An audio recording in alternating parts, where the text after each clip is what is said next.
So I decided to create a new pattern that matters, literally, by jumping on the streets to hear the views of the people, hear the opinions, hear the ideas, and literally, know how they probably felt about situations relating. So yeah, I coined this matters, with Madima. I coined the motto to be let's relate.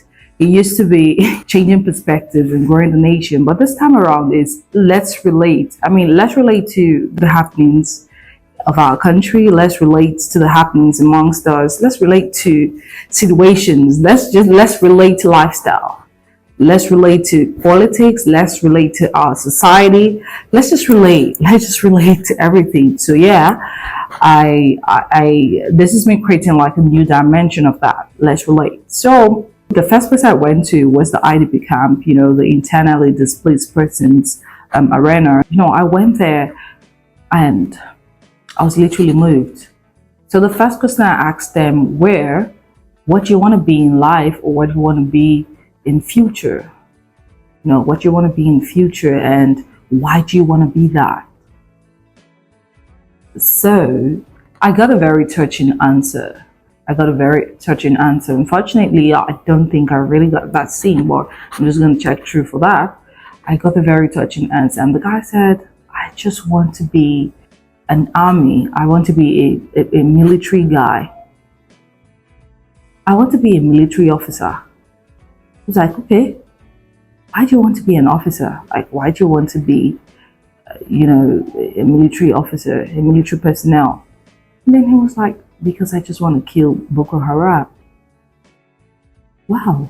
I was so touched with that story, I was so touched with the reply, with the answer. I was so touched with that because I never saw that coming.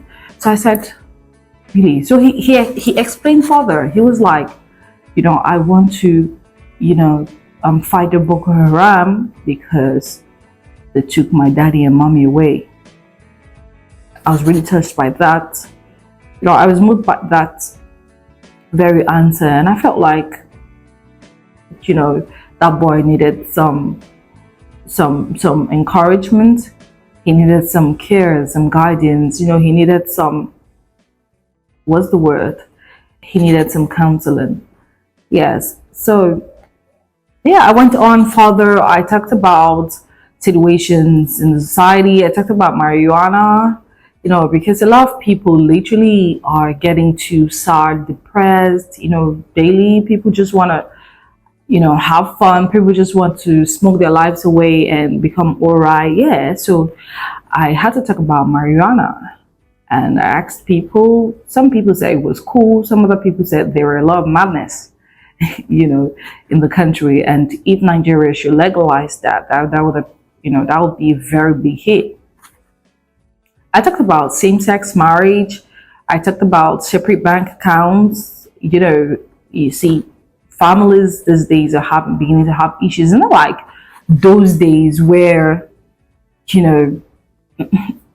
father and mother used to have one account, and you see a father saying, go to the bank, sign for me, and withdraw some money and all of that. So I think times has changed, and people literally, would want to just do their things differently, want to have lives of their own or in their own.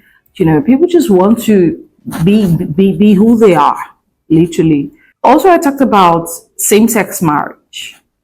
You see, that's really a part of life, or that's really a situation so many people find it very hard to talk about. That's really,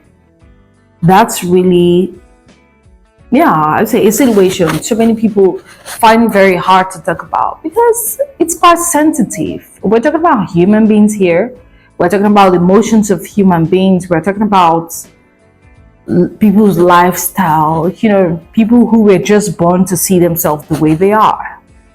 And to that, yeah, I mean, a lot of people actually said no to that, of course, while some of the person says, oh, I think it's cool. Yeah, but that's really a story to tell for another day, because I felt like it was really so much to talk about.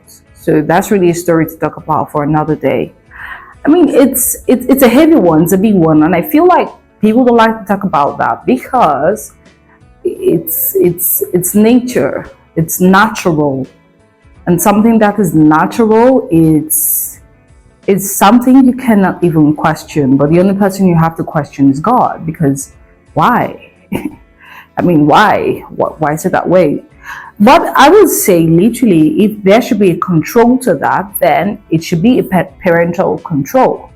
Because I believe most parents see those things while the child is growing up. So, literally, if they want those things to not manifest in their children. So, I think that there should be a parental outlook for that, right from a little age.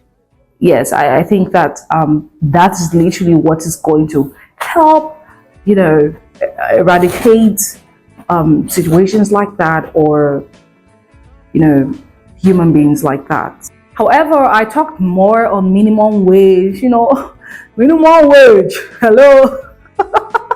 This is like, yeah. So I talked about minimum wage, the country and its problem. Everybody is going through a whole lot. The government system changed, the policy changed, new rules, new regulations, new decisions. Yet the people are not being looked out for. So I also talked about that thing, that thing that you would just stay on your own looking for. You will have that, but the moment your mind is off that, boom, you would always want that. So I talked about that, and a lot of people, they said, someone said, "I'm not money, see how where that be." I mean, I felt it so deep when he actually said, to see how, situation be, or how the area be. I felt it so deep inside of me. So on my mind, I was like, drop this content or don't drop this content and see what works out for you. So it was crazy, yeah, but in theory, I got what I wanted, and yeah, it played out well. So, I mean, I think you should just go out there, watch my content, and pull it out there to so many other people, your friends and family. And matters all the way has always been matters, and that's the word. Let's relate. Let's relate to key matters. Matters. Let's relate.